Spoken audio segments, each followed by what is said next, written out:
This week on Not Another Shooting Show. Because they don't want to get their dick stomped in by pistol shooters. We try to record the same night. It keeps the buzz flowing. And I don't know who Thanos is. But I've got to finish the sentence or else I don't get paid. But I want to sit on your chest and see if you can get me off. I guarantee that I can, and it will be hilarious. He's Jeff King. I'm Andy Erickson. This is Not Another Shooting Show. We go to Washington, D.C., where a victim, well, he was described as both a victim and a suspect by the Metropolitan Police Department Saturday afternoon. A man was taken to the hospital and arrested after allegedly, accidentally shooting himself while trying to rob someone in downtown D.C. The shooting and robbery, it's both, happened at 7th and H Streets Northwest, just outside of Capital One Arena, according to MPD. Conscious and breathing was how police described the suspected shooter's condition around 4:30 p.m. Wednesday after he was taken to a nearby hospital. MPD did not give information about the victim of the robbery or their condition. The often busy intersection near the arena was closed to traffic, which, as of 4:45 p.m. that day, what a great time of day to be closed. Yeah. So he shot himself trying to rob somebody. Well done, sir. Well done. Like a fighter that knocks himself out Yeah. with his own hand. Like, he swings, he misses, he hits himself in the back of the ankle with his bat. Which I've done, I did that playing softball before. That fucking hurts. It really does. Okay. Next up, I should have pulled that up. I got asked a weird question this past week, and I wanted to say yes so badly, but it conflicted with Cornhusker. Okay. And I was asked to shoot a Pro-Am precision rifle match. I don't know if it was actually PRS. I'm just going to say PRS for simplification. But yeah, it was a long-range rifle match, Pro-Am. Obviously, I was going to be the Am, and my buddy Dustin was the Pro. He's shot that a lot. And I had to say no, but I wanted to say yes so bad.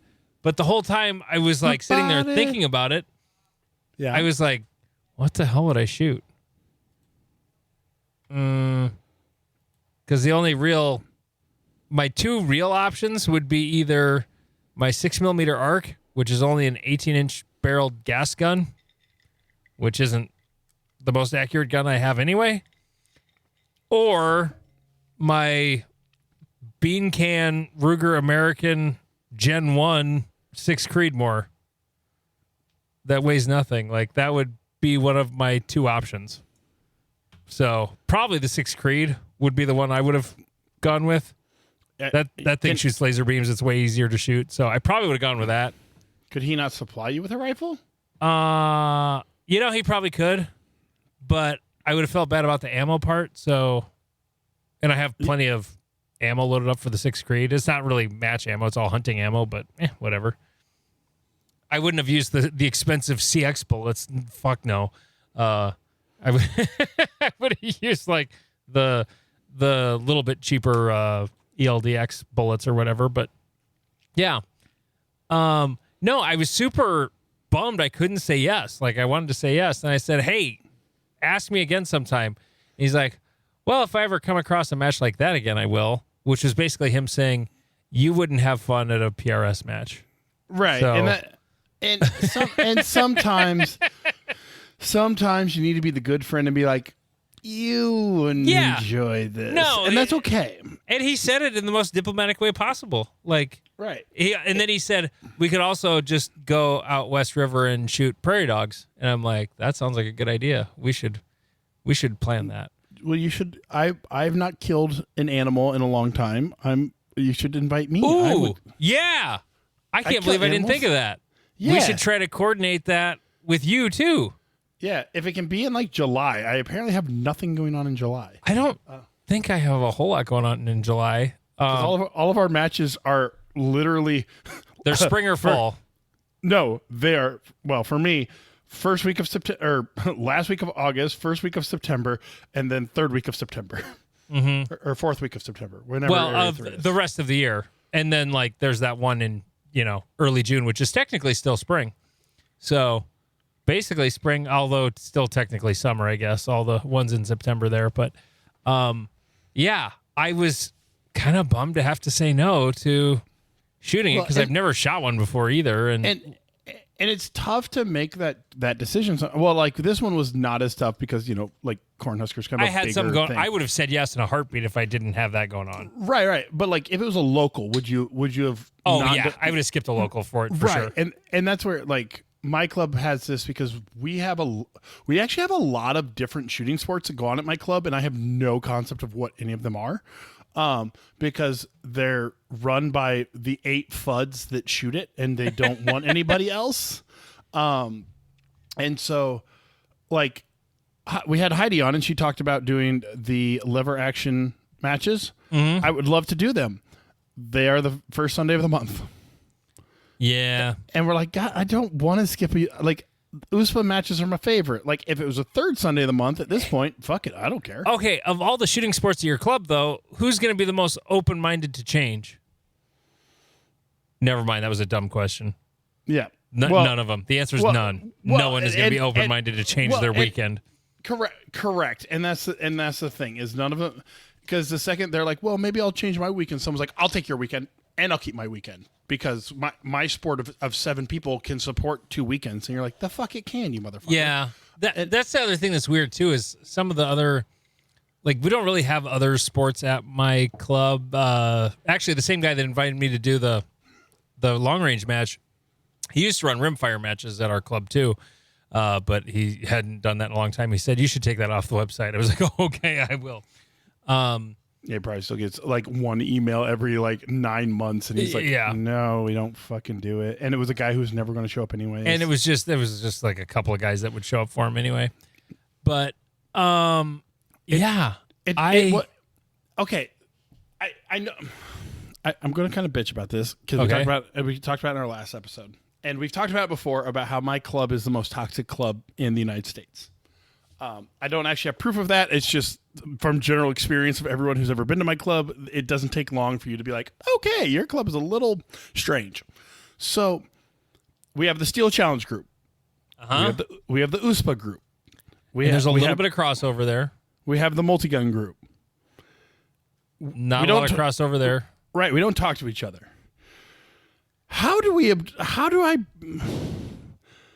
I don't know how to bring everyone together, but I also am not incentivized to bring anybody together.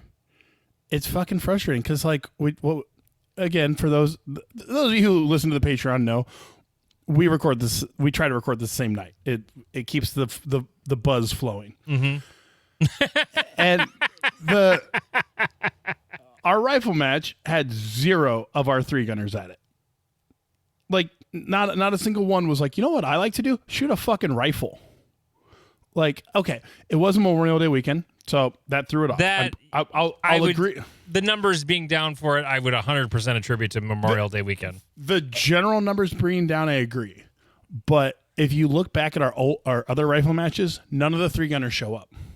Yeah, because they don't want to get their dick stomped in by pistol shooters. Correct. It's this weird ego trip. Is because if they weren't such pretentious assholes, we wouldn't actually care. Kind of that Thanos quote of "I don't even know who you are." I'm like, Batman, right? And you're just like, we don't care. Like, I only know about you if you've done something to annoy me. Other than that, I don't care about your existence. And I don't know who Thanos is.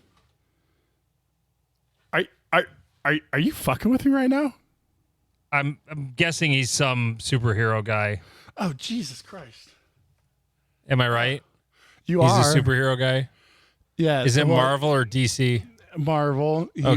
He was the bad guy for the highest grossing film of all time. Okay, don't care. Iron Man? Or one of those things? Kind of, yes. Captain Iron America? Man was involved. It was when they brought the whole team together. It's called Avengers Endgame. And oh yeah, I remember that was a big deal. I don't care about superhero movies though at all. Brother, I don't. Spider-Man I did kind of like. Those were cool, but that's about it.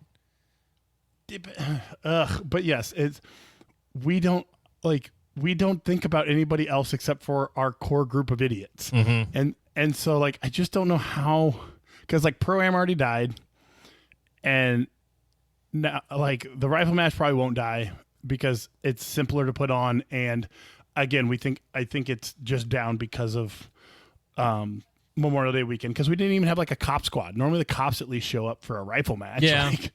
But I don't know where Omaha struggles where everyone else is succeeding. Like talking to Vince down in Kansas, they're having a fantastic like showing. You guys up in Sioux Falls do well. The Des Moines crew does very well. The Denver They do incredibly well. The Denver crews have to like turn on squatting the day before, and it will still fill up. Like, and they run like 4 matches a week or something like that, or like 6 matches a month, some crazy number. But the Omaha gang, like, we struggle, and I don't know what it is. It just, what do you think? I think a lot of it has to do with the personalities in charge. I think that has the most to do with it. And not just like the head motherfucker in charge, but those who are the leaders of the club, the people who are the experienced the head personalities, people, yeah, who are the ones volunteering and designing stages, and what their attitude is, I think has a lot to do with it. I can't speak to exactly why certain clubs do better than others. Like right now, Bruce's club out in the hills is doing gangbusters, and he was thinking for a while, it's like, there's a lot of buzz around Area 3. I'm like, but the new guys don't know or give a shit about Area 3. right. You know, that doesn't make any sense. Like he's in a way smaller market than even Sioux Falls is, and his range is 45, 50 minutes away from the biggest city in that area, and they actually did 2 schedules at their last club match. Like they did a morning and a like late after or early afternoon schedule. Really? Yeah. Because they only have the 2 bays, so they were able to speed up the smaller squads 2 schedules. Because otherwise they were putting like 20 on a squad because they only have 2 bays. So so they do like 2 12-man squads, and then another 2 12-man squad kind of thing. I don't remember exactly how they did it, but he did an experiment because he was already full right away, and so then split it up. And but that a club in fucking Spearfish, fucking South Dakota, I got it right this time, can fill up, and Omaha's like, we got 3 empty squads. You're like, what the fuck are we doing wrong? Like you said, I don't know if it's the personalities or if it's we're not getting the information out, or if our I think it's a combination of all those things. That's one thing Kansas City's doing a great job of with Mill Creek is it also helps that they've got Vince. They've got Vince and this guy who does a lot of milling work for all kinds of different people, and he hands them a card with a QR code that says, here's where you can do this cool thing called practical shooting in the Kansas City area, and all the places and days you can do it. And so when you combine the factors of not just a gun store, because like we have gun stores here, but they don't really direct people to USPSA or practical shooting of any kind. Right, because we are not good customers for gun ranges. Actually, Kian, who was on our show a few weeks back, he actually talked all the dudes at Shields into signing up for the match this Thursday at my club. Nice. One of whom has been a friend of mine for a long time. He's never shot a match, and his excuse was always, they're always on Sundays, and I always got to work, and the one weekend I'm off, I'm not going to do that. I'm like, okay, but we've been running a weeknight match, and you ain't working every Wednesday and Thursday every single year. So he's actually coming out to it. Looking forward to that. And it just takes enough fucking peer pressure from the right people to get it, and you never know who it's going to be. Well, it's that 22-year-old part-time puke they got working with them now that's like, hey, you guys should actually go shoot something. I don't know if that's actually how it's going, but right, and that's how it's going in my head. No, and so yeah, I don't know what, because like Lane was concerned that there wasn't going to be enough people to sign up for the rifle match, and like again, like 30 or 40 people did sign up for it, but only like 27 showed up. It's like, fuck. That's okay. Like, it's okay. Like just because it wasn't full, a rifle match is more niche than a pistol match is. It just is. Right, but it just feels like having an AR and 2 mags seems like it's more accessible than a holster, mag pouches, 3 mags. That's true. So I don't know. Again, But think about how most people shoot their ARs at the range. right at 7 yards into trash. No, they're sitting. No, most of them are sitting at a bench. Like, Oh, that's true. most of them are sitting at a bench shooting at 100 yards. That's what true. most AR shooters are doing. When I got my first AR, that's what I was doing. The first optic I put on an AR was a 3-9. Because I was a knucklehead like everybody else who gets their first AR. I just didn't know what I didn't know. I didn't know Right. what it was actually designed to do. You know, I had no idea. So, I mean, that's also part of it. But anyway, my son really wants to ask me a question. What's your question, bud? Oh, okay. I got to clean the oven and close the window upstairs. Okay, I'll do that. I will do that. Okay, thanks, bud. Okay. Yeah, the oven started smoking today. I've been getting notifications on the app on my phone like, you need to clean the oven. It just quit trying to tell me. It just started smoking today when Crystal turned it on. I mean that's a sign when you know something's broken. It's time to clean the oven, I guess. like fucking Ben put out some video or like a response video to his last video because he'll put out a video and then his next video will just be him reading the comments from that. I mean, video. he is the algorithm hacking grifter. He's not wrong. I listened to it. Like I was driving for 7.5 hours, so I had nothing else to do. But I did listen to it. Yeah. And it was about like Shadow 2s versus 2011s. Yes, but before we go any further down this road, Jeff, patreon.com/notanothershootingshow. It's only $3.57 a month, and you will hear us talk about it again, except this time I'm going to talk about how Ben was correct when talking about the 2011 versus the Shadow 2 when Jeff said he was wrong last week. Because I talked to other people, other sources, because Wong. I don't know much about either of these guns other than the dumb trigger bar in the Shadow 2. Patreon.com/notanothershootingshow. It's only $3.57 a month. You can also get a It's Fucking Tuesday t-shirt.